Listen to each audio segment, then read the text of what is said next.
Hoje é com muita honra que nós vamos fazer um diálogo e experimentar um pouco da experiência da pedagoga Daniele Rocha.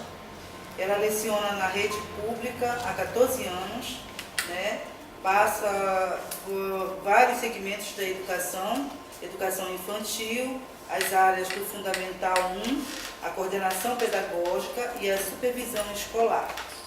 Né? Atuando nesses segmentos da educação, ela também trabalha com práticas de reorganização dos tempos e espaços escolares e práticas em direitos humanos. Participa do coletivo Rosa Zumbi, do grupo de pesquisa Conflitos Armados, Massacres e Genocídios na Era Contemporânea, da Unifesp, e do núcleo Maximiliano Kolbe. Então, professora Daniele, agora a palavra é sua. Então, boa noite a todos e todas, né? É um prazer estar aqui com vocês hoje para a gente conversar um pouquinho, né, sobre direitos humanos e práticas educativas.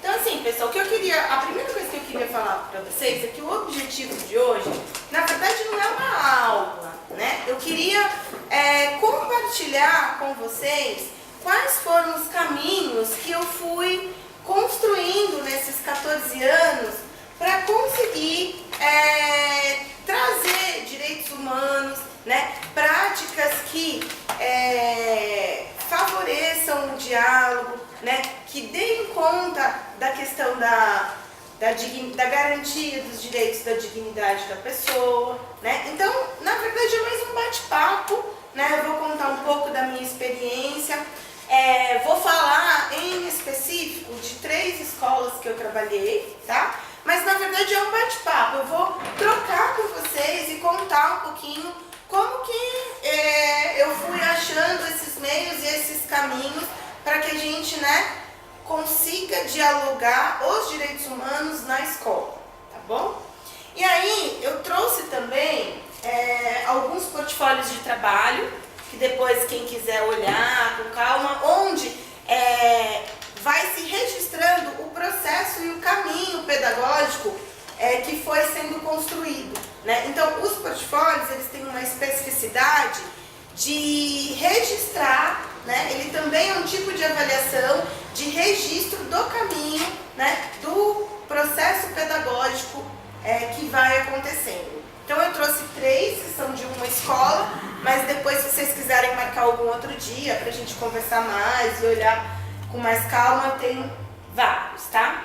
Então, a primeira coisa que eu queria pensar com vocês é que a nossa Constituição Federal de 1988, tanto a Constituição Federal, que é a nossa lei maior, como a LDB, que é a Lei de Diretrizes e Bases da Educação, que é a legislação que orienta a educação no nosso país, né? Tudo que se tem que saber de educação tá lá. Então, tanto a Constituição Federal e a LDB 9394/96, as duas têm inspirações na Declaração Universal dos Direitos Humanos. Então, toda a nossa Constituição brasileira, no processo onde ela foi se construindo, ela foi pensada a partir dos direitos humanos e a partir, né, de todo o movimento de direitos humanos que foi acontecendo ao longo da década de 80. Então, se a nossa Constituição Federal, onde trata os artigos da educação, e a LDB tem bases, princípios e concepções voltadas para os direitos humanos, então é incoerente a gente ter uma prática na sala de aula e na escola que não observe, valorize e respeite os direitos humanos, né? Então, o primeiro ponto é isso. A gente não pode ter na escola, né, práticas que não dialoguem com os direitos humanos, porque é princípio dentro das legislações que instituem a educação no nosso país. E aí, só para vocês verem, eu coloquei primeiro o artigo 21, que dá uma ideia do que é a educação no nosso país, como ela está organizada. Então, a educação no nosso país, segundo a LDB, ela está organizada em 2 pontos. A educação básica, que é formada pela educação infantil, pelo ensino fundamental e pelo ensino médio. Então, a educação básica de um cidadão brasileiro tem que passar por essas 3 fases, né? E a educação superior. Então a nossa educação está dividida entre educação básica, que é formada pela educação infantil, que vai do 0 aos 5 anos, o ensino fundamental, que vai do 6 aos 14 anos, e o ensino médio, que vai dos 15 aos 18, 17, 18, tá? Sendo que dentro dessa faixa etária, a obrigatoriedade da educação, ela está entre 4 e 17 anos agora. Pode passar. E o artigo 2, né, que eu queria mostrar para vocês, que é educação é um dever do Estado e da família, né? Então não é só da família, é do Estado e da família. E aqui, ó, essa parte que é muito interessante, é muito importante para a gente, militante de direitos humanos, que é inspirada nos princípios de liberdade e nos ideais de solidariedade humana. Né? Então, assim, ninguém está inventando nada, né? A gente, para trabalhar com direitos humanos na escola, está totalmente amparado pela legislação, né? Pela legislação nacional. E tem por finalidade o pleno desenvolvimento do estudante, né, do educando, seu preparo para o exercício da cidadania e a qualificação para o trabalho. Então, entrei um pouquinho, bem rapidamente, nas questões da legislação. E aí agora, eu vou falar um pouquinho da minha experiência, né? Então, tem 3 coisas que eu queria falar com vocês. Primeiro, uma educação que não aborde direitos humanos e que não aborde práticas de dignidade da pessoa humana, dignidade de qualquer ser humano, é incoerente. A gente tem que enfrentar e não pode deixar acontecer. A gente tem que fazer esse enfrentamento e esse posicionamento nas unidades escolares, né? Em especial nas escolas públicas.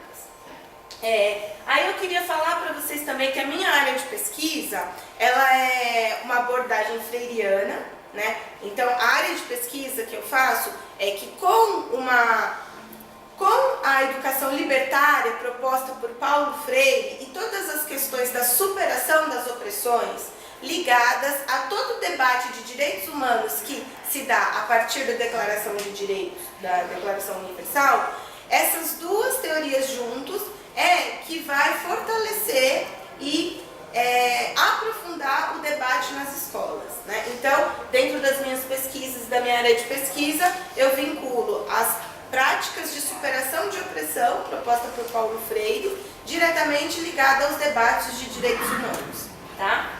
E aí, tem algumas coisinhas dentro das práticas escolares, né? Pode passar. Então, dentro dessas práticas escolares, eu queria abordar 3 pontos com vocês que, assim, é fundamental para todo militante de direitos humanos, né? Primeiro, debate coletivo institucional. Então, assim, a gente precisa estar nesses debates coletivos na escola. Então, a gente tem que participar de conselho de escola, a gente tem que participar dos horários coletivos da escola, né? E sempre trazer a pauta dos direitos humanos, né? Que se desdobram em muitas pautas e que, infelizmente, ainda não é comum para todo mundo na escola, né? A gente ainda vê nas escolas práticas, né, de coisas que não contemplam os direitos humanos, infelizmente. Então é um debate que ele precisa se aprofundar no chão da escola. Então precisa estar nos horários de formação, né? Precisa estar nos conselhos de escola. Todos esses debates que a gente faz em relação à dignidade da pessoa e aos direitos, precisa estar. E assim, a gente como militante de direitos humanos, a gente precisa pautar, precisa discutir, e dentro dessas discussões que nem sempre são muito legais, né, na escola, a gente precisa estar fortalecidos para defender isso, né, com os colegas de trabalho, com os familiares, tá? Então isso é muito importante. As práticas, o debate coletivo institucional, participação nos horários coletivos, nos conselhos de escola, propondo o diálogo sobre a dignidade da pessoa humana, os direitos dos estudantes, os direitos dos trabalhadores, né? A gestão democrática precisa ser pautada a todo momento. Em muitas escolas, infelizmente ainda a gente tem práticas que não dialogam, né? Práticas de opressão. Então isso, a gente que é militante de direitos humanos precisa estar lá. A questão indígena, dos povos indígenas, a questão de gênero, a questão dos povos africanos, né? Então são debates que precisam, a questão dos povos latinos, né? Todos os debates que perpassam essa questão de direitos humanos, do direito à vida, precisa estar presente na escola, né? E a gente precisa estar firme lá dentro dos debates coletivos. Participação nos movimentos sociais ligados aos direitos humanos, né? Então, para que a gente consiga trabalhar a questão 1, e muitas vezes a gente está sozinho nas escolas trabalhando isso, muitas vezes você é militante de direitos humanos sozinho nas escolas, né? Então, para a gente ter esse respaldo, ter essa firmeza, né, e bancar as discussões, as questões, a gente precisa estar envolvido nos movimentos, né, sociais, a gente precisa estar envolvido dentro dos debates para conseguir levar esse debate para a escola e, na maioria das vezes, sustentá-lo nas escolas, tá? E a nossa prática também, né? A nossa prática como prática que respeite a dignidade humana.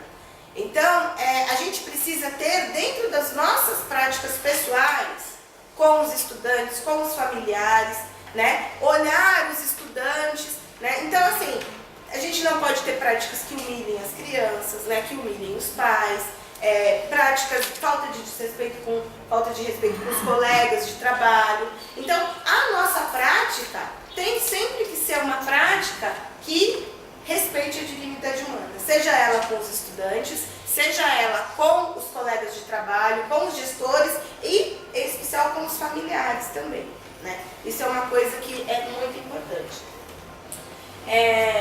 E, a partir daqui, né, a gente vai falar um pouco das práticas educativas.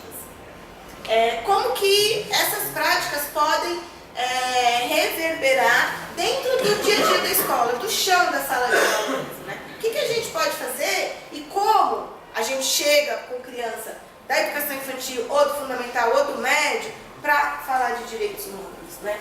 E aí, pessoal, a gente precisa estar dentro da minha prática, né, do que eu fui construindo também, pensar na reorganização dos tempos e dos espaços escolares.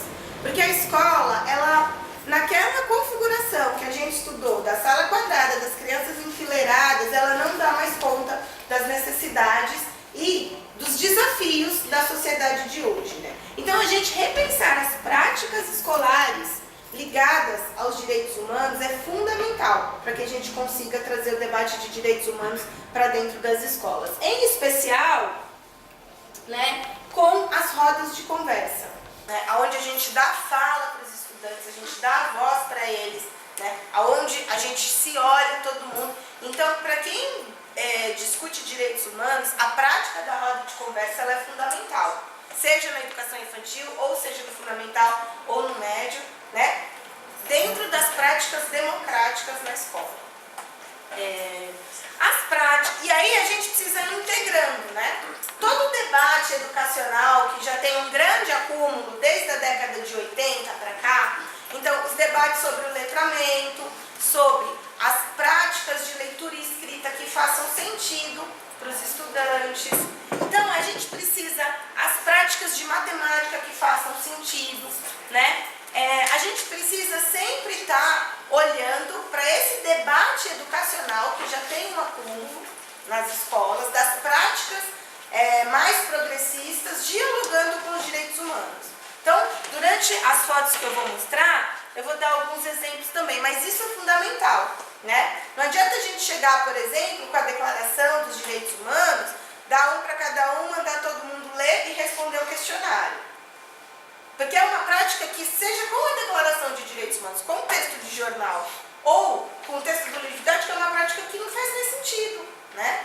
Antes de um debate, antes de uma conversa, antes de uma leitura. Então, isso é só um exemplozinho para a gente entender como o debate dos direitos humanos, seja pelo gênero, seja pela questão do preconceito, a questão dos povos indígenas, dos povos africanos, né, da diversidade, dos povos latinos, da religião, né, seja qualquer eixo que a gente vai trabalhar dentro das questões da dignidade humana, a gente precisa estar integrado com um debate educacional mais progressista que já tem acúmulo, né, na área educacional.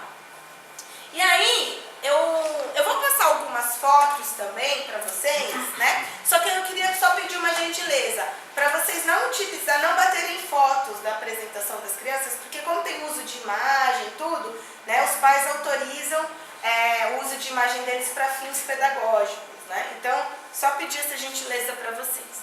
E aí eu vou falar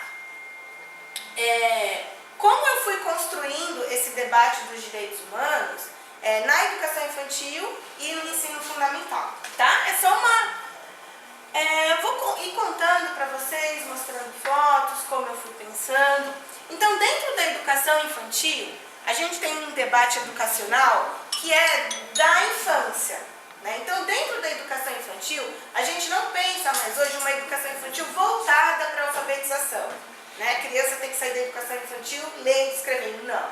A criança precisa se desenvolver dentro de um aspecto geral da educação infantil, né? Desenvolver todas as suas áreas. Então, tem um debate na educação infantil que é dos tempos da infância, né? Garantir as práticas da infância para as crianças.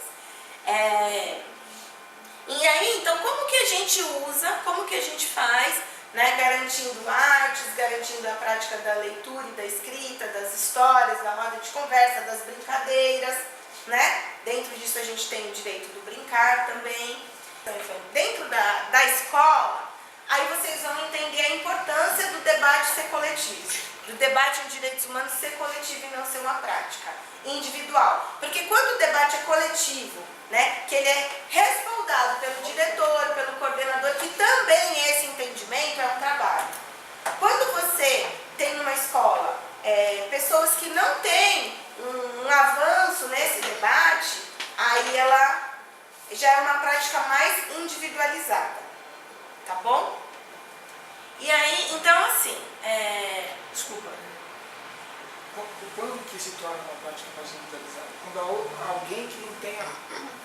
Quando você está numa escola, que por exemplo, esse debate dos direitos humanos, o debate de gênero, não é muito significativo. Não é uma discussão que chega em todos os outros professores, não tem apoio, não tem entendimento ainda, né, dos outros professores. Então, se torna uma prática mais individualizada daquele professor. E quando vai para o Fundamental 2, pior ainda, porque é tudo compartimentado ainda nas disciplinas. Então, às vezes, em muitos casos, a gente tem professor de História e Geografia que trabalha. Aí o professor de Matemática, Ciências, Física e Química, não. Né? Às vezes, a professora de Letras, de Português. Sim. Eu queria fazer uma pergunta. Existe, né, digamos, uma base legal, você colocou aí, sobre o trabalho em direitos humanos. E queria saber como isso é feito de tal forma que seja aplicado dentro da escola e que não seja só um professor de forma isolada ou dois trabalhando isso, senão que se envolva os outros professores, já que é uma diretiva dentro da educação, né? Então, eu queria saber, e se isso não acontece, nós como parte, digamos, do movimento de direitos humanos, o que poderemos fazer nesse sentido, para justamente que dentro da educação isso aconteça, né? Então, essa questão é um debate que perpassa a formação pessoal das pessoas, né? Então, normalmente, quem já tem o debate, em algum entendimento das questões dos direitos, faz. Quem não tem, não faz. Infelizmente é assim. E aí, é por isso que é importante essa questão da formação dos professores, né? E a importância da gente que é educador, que tem esse debate, essa vivência em direitos humanos, puxar esse debate, puxar as discussões, fazer os enfrentamentos, fazer diálogos, né? E para isso ir se movimentando e aumentando. Mas, infelizmente, eu também não tenho essa resposta para te dar, né? O que eu penso na minha prática é que a gente precisa falar sobre isso. Vai sair coisas legais e muitas vezes vai ser coisas que não são bem legais também, né? Como, por exemplo, a menina foi estuprada porque ela pediu, coisas que são muito do senso comum. E aí a gente precisa estar firme lá, tanto com uma delicadeza ali, porque são colegas de trabalho, né? Com uma firmeza, mas precisa pautar, porque é coisa que não é mais possível, né? E aí a gente tem também, né? Como a gente está numa onda de retrocesso e de conservadorismo, então esse debate dentro das escolas também vai suscitar, né, um esforço maior também. Por isso que é importante o trabalho ser coletivo, né? Porque quando a escola tem uma proposta político-pedagógica que não tem um entendimento dos direitos humanos, então fica um trabalho mais solto, né, daquele professor. E aí a resposta para a sua pergunta, no meu caso e no meu entendimento e da experiência que eu tenho, a gente tem que fazer os enfrentamentos e tocar o debate, né? Às vezes é bacana, às vezes não é bacana, mas eu acho que é nosso papel fundamental fazer isso. Eu só queria complementar assim, que existe a base legal, a Lei de Diretriz e Base da Educação. É lei, ela foi promulgada em 96, ela foi alterada em 2008, depois em 2006, depois de 2008, né, que é a última, e é a base legal. Então, qualquer educador ou qualquer pai, por exemplo, que não concordar que a escola está oferecendo esses conteúdos relativos aos direitos humanos, ele pode, inclusive, entrar com uma ação na justiça. Obviamente que os pais não fazem isso, nem os educadores se sensibilizam para isso, exatamente porque existe um descrédito por parte da sociedade brasileira com relação à educação e com relação aos direitos humanos. Mas é lei. É lei, existe inclusive os currículos, né, os parâmetros curriculares, as diretrizes curriculares, que está no plano da escola, né, no plano pedagógico da escola, e portanto, se viola isso, está se violando uma lei. Há algumas escolas, inclusive, alguns pais mais esclarecidos e algumas escolas mais democráticas que têm entrado na justiça, mas são casos pontuais. Que a gente, cabe a nós tornar isso algo recorrente. Pode passar todas, deixa aquela última em branco só, ou a primeira, aqui. Então, assim, em uma das EMEIs, né, que eu trabalhei, que eu vou falar, essa EMEI eu cheguei agora esse ano. Então, lá já tem um debate sobre diversidade, né? Então, é um grupo que já vem com esse debate sobre diversidades há alguns anos, uns 2, 3 anos, por isso que eu fui para essa EMEI, né? E tem um trabalho pedagógico todo estruturado na escola. Então, um semestre, as práticas são voltadas para os povos africanos, estudo dos povos africanos. Então, cada sala de aula tem 5 salas. Cada sala de aula faz um panorama geral da África, trabalha com um país, o estudo de um país. Então, toda sala estuda um país. E aí vai se transcorrendo. Então, a gente constrói bonecos ou bonecas negros. As crianças escolhem se é menino, se é menina, escolhem o nome africano, a gente faz votação. No começo do ano, as crianças escolhem o nome da sala, cada sala tem um nome, teve uma votação. Então, são práticas que já foram construídas há alguns anos e acontecem coletivamente. Todas as salas fazem, todos os professores fazem. Por quê? Porque esse debate sobre os direitos, sobre a diversidade já aconteceu há algum tempo, né? Então, são práticas institucionais da escola, que a cada ano as pessoas repensam se muda, se não muda. Então, por exemplo, agora a gente construiu a boneca ou o boneco no primeiro semestre, trabalhamos povos africanos, né? Cada sala estudou um país e trabalhamos uma personalidade afrodescendente brasileira também.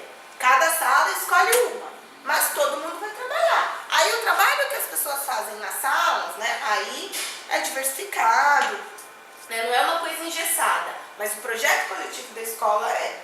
E aí agora, no segundo semestre, as crianças levam o boneco ou a boneca para casa. Todo dia uma criança leva um boneco ou uma boneca negra, né? E eles escolhem o nome, enfim. No segundo semestre, a gente trabalha com os povos indígenas.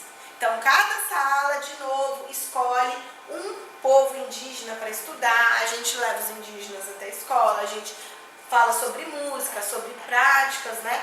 E aí a gente constrói todas essas práticas integradas da educação infantil, né? Da questão do letramento, a gente vai construindo junto com eles. Vai trabalhando artes, vai trabalhando as brincadeiras, ou africanas ou indígenas,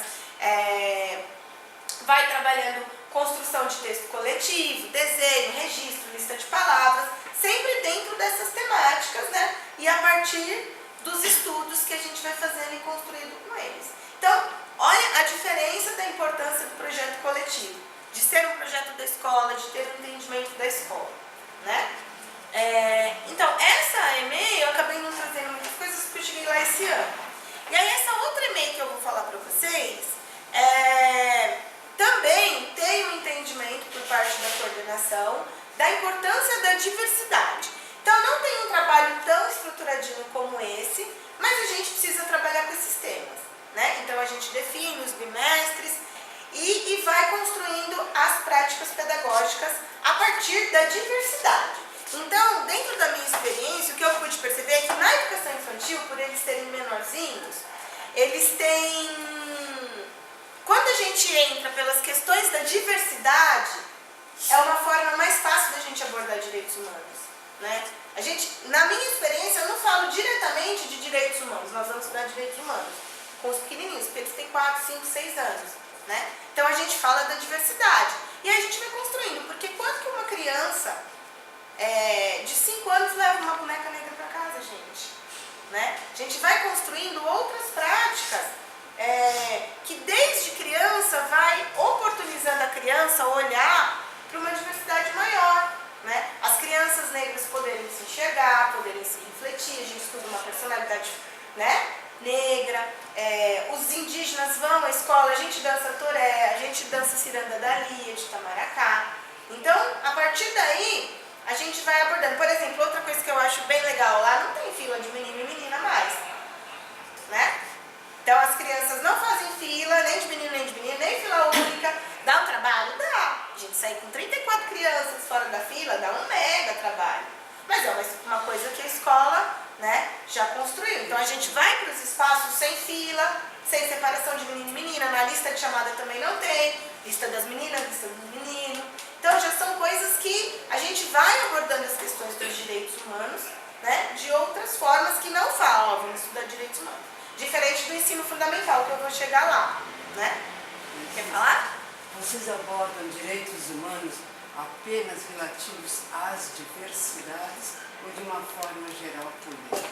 Então, depende do projeto político-pedagógico da escola, né? O PPP é um planejamento pedagógico que a escola pensa. Então, nesta escola, o planejamento está pensado a partir da diversidade.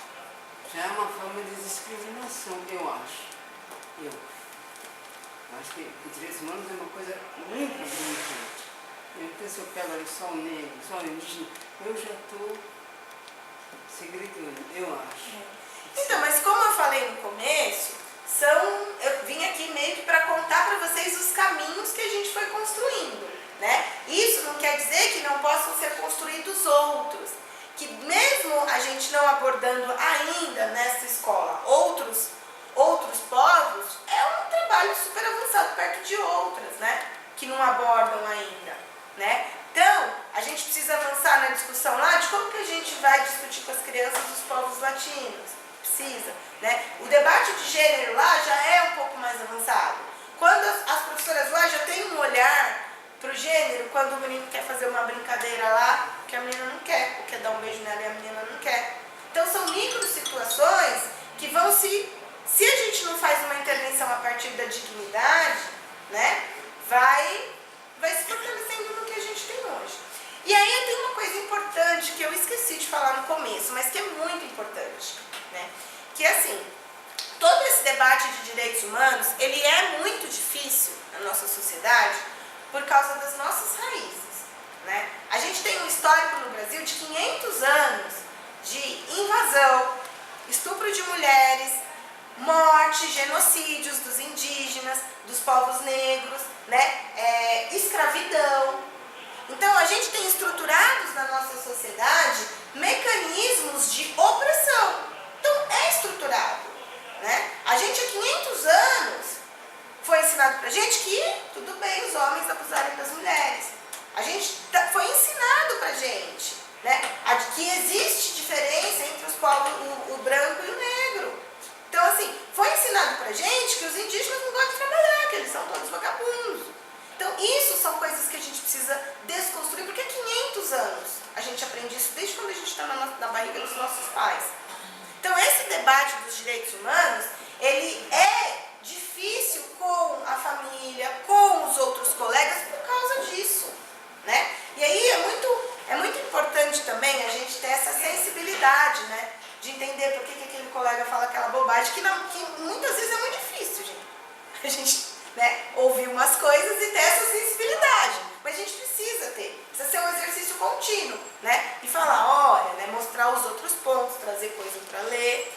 Né? Às vezes a gente perde a paciência, a gente briga, né? A gente muda de escola. E aí a gente vai caminhando, né? Então, esse é o trabalho desse EMEI. A outra EMEI que eu estava falando, que é essa que eu vou mostrar as fotos, tem um olhar para as diversidades. Então, cada sala foi trabalhando um aspecto, né, das questões dos povos africanos, das questões dos povos indígenas, das questões de gênero. E aí eu vou mostrar umas fotinhos para vocês também. Entra na pastinha para mim, por favor. Sai da apresentação. Aí na pastinha. Então, aqui, ó. Então aí, eu vou falar para vocês agora um pouquinho como a gente foi fazendo, foi construindo bem das nossas práticas mesmo. Pode ser que estejam, né? Pode ser que tenha sido bacana, pode ser que não tenha, porque com o passar dos anos, quando a gente vai estudando, a gente vê que às vezes a gente usa coisa que já não é mais apropriada, que não é adequada.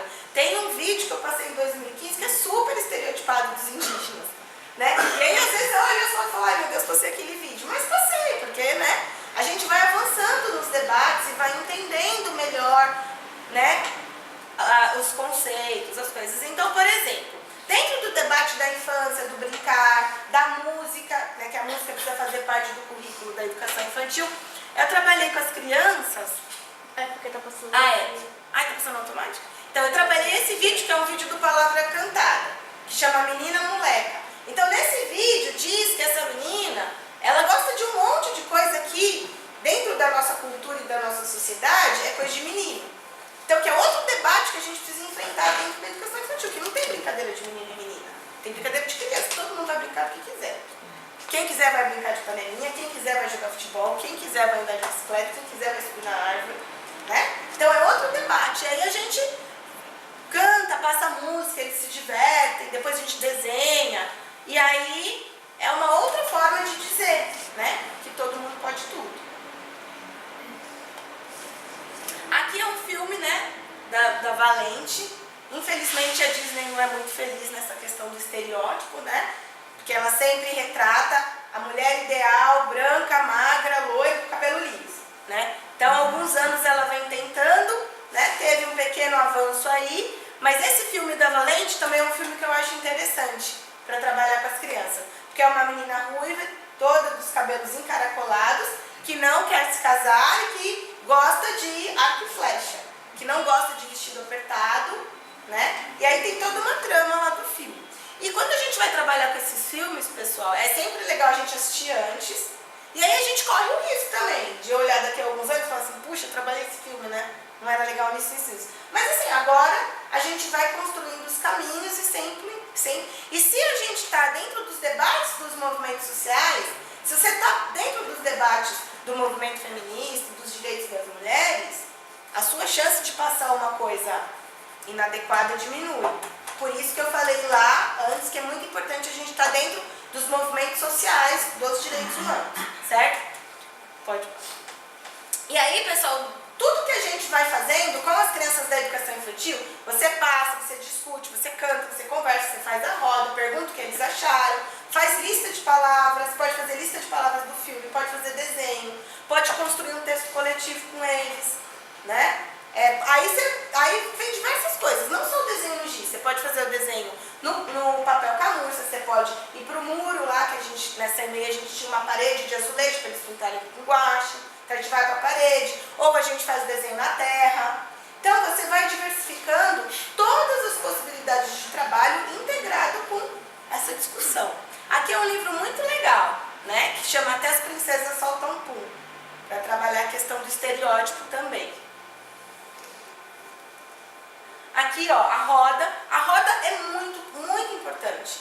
Na educação infantil é menos, o espaço da sala é menos pior, né? Porque as crianças sentam em grupo, coletivo. Agora você vai para o fundamental, senta em toda a sala, as crianças enfileiradas, um olhando para a cabeça do outro. Então, assim, a reorganização dos tempos e dos espaços é fundamental. Porque aqui as crianças se olham, né? Elas falam. Aí, se vocês quiserem, depois a gente marca um outro dia para falar especificamente sobre o que é a roda de conversa, como ela funciona, né? Então, aqui é o momento de roda. na leitura. Pode passar o próximo.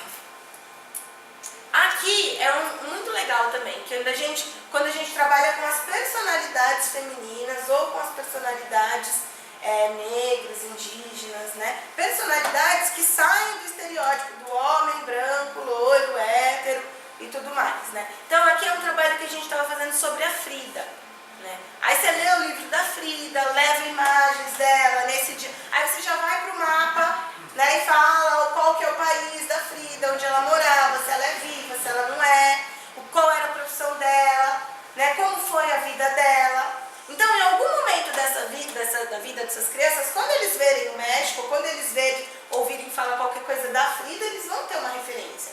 E para as meninas, né, ter referências femininas, né, de artistas, de cantores, de personalidades é muito importante.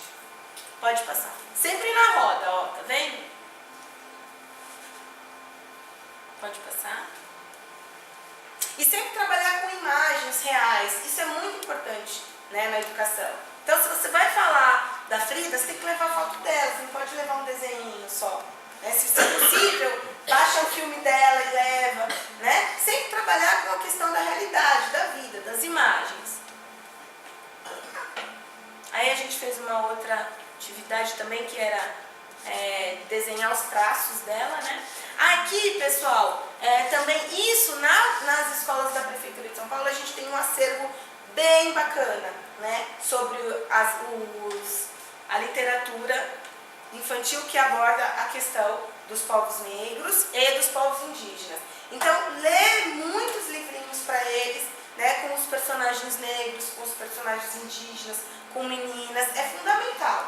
E aí você integra o trabalho do letramento, que é estar com a leitura e escrita dentro da rotina de vida deles, eles verem a função social da escrita junto com isso, com esse debate. Então, uma criança negra que vê livros negros, personalidades negras, tem uma outra construção, que a gente escapa e é um outro caminho daquela outra que ele vê em todos os lugares.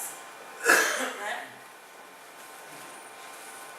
Aqui nesse portfólio também, depois vocês vão ver, tem vários livros que a gente foi trabalhando ao longo do ano. E aí eles estão aqui também. Esse aqui é um filme muito bacana, que chama As Aventuras de Azul e Asmar.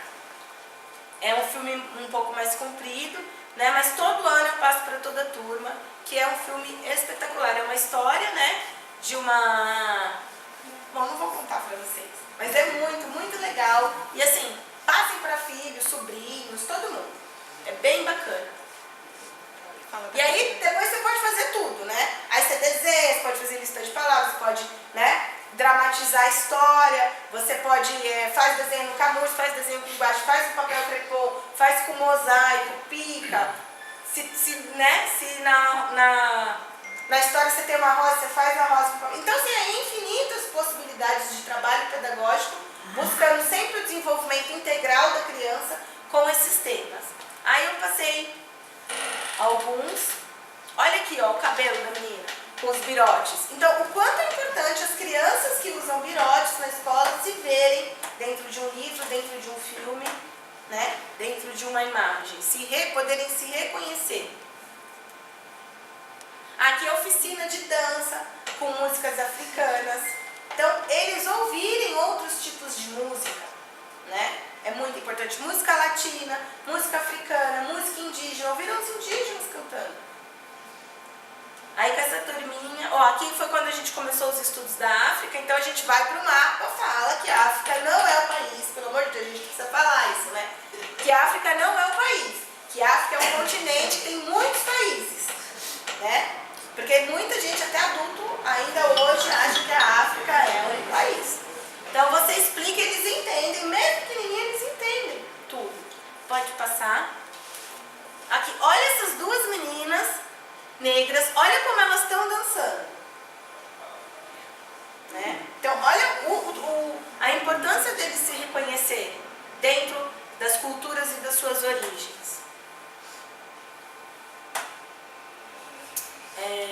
Pode passar? Pode passar? Pode passar.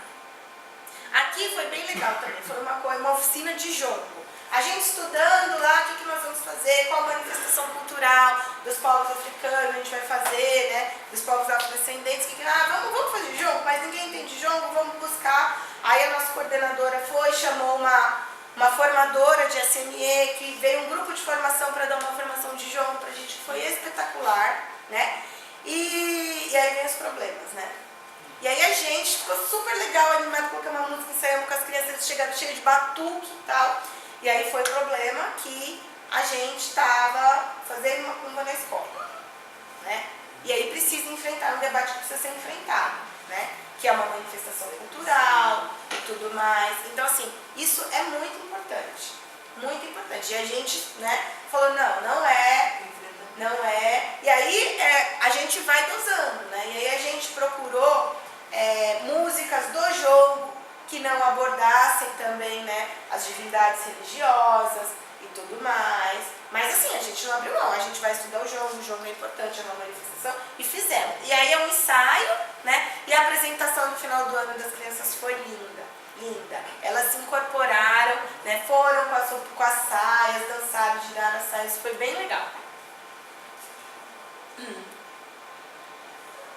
E aí a importância, né? Aí o jogo, você passa filme, você passa música. Então, as letras das músicas, a gente acabou trabalhando especificamente o jongo da Serrinha, né, que é ali da região do Rio de Janeiro. Então você trabalhar as letras da música, manda eles circularem, a procurarem as palavras, né, cantar, junto com as cantigas de roda, a gente inclui as cantigas do jongo, que é o trabalho que você faz na escola, passa filme, outras rodas de jongo, então isso é importante também. Pode passar a próxima? Pode passar? Aqui, pessoal, isso também é uma outra coisa que eu descobri que foi bem legal. Em 2015 teve a Marcha das Mulheres Negras, né, em Brasília, e eu fui. E aí eu fotografei muitas mulheres lá. E aí eu sempre passo essas imagens para as crianças. Falo que é uma manifestação, que as mulheres vão para defender os seus direitos e tudo mais, e passo, né. Para as meninas isso é muito importante, verem outros tipos de cabelo, outras referências de mulheres, né? E aí passei várias fotos para ele, foi muito legal. E aí a gente não se dá conta do trabalho, né? O como é forte. Depois passou, muito tempo depois, quase lá no final do ano, eu fui com a camiseta da marcha trabalhar. E aí um menininho negro falou, professora, você tá com a camiseta das mulheres negras. Porque ele viu o logo, né? Então assim fica. E quando chegou, e no trabalho do jongo também, quando os formadores chegaram na escola com os pandeiros, eu não sei os nomes específicos, né? As crianças falaram, professora, os africanos estão chegando aqui na escola. Então assim, as coisas ficam, né? Pode passar o próximo. O ensaio de novo.